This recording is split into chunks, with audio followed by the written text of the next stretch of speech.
Söyle Azrail'e yanan gelmesin, ben senin yerine ölüyüm zaten.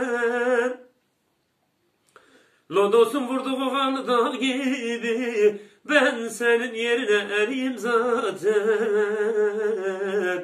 Ben senin yerine eriyim zaten.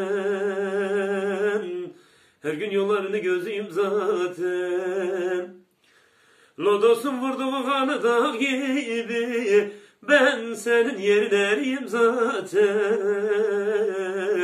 Ben senin yerine eriyim zaten. Her gün yollarını gözüyüm zaten.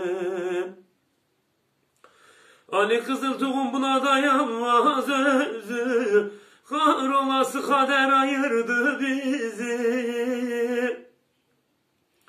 Sen bir kara koyun, bense bir kuzu, her gün ardım sıra meliyim zaten.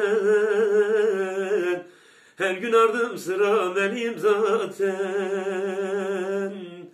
Her gün yollarını gözüyüm zaten. Sen bir kara koyun, bense bir kuzu, her gün ardım sıra meliyim zaten. Her gün ardım sıra meliyim zaten.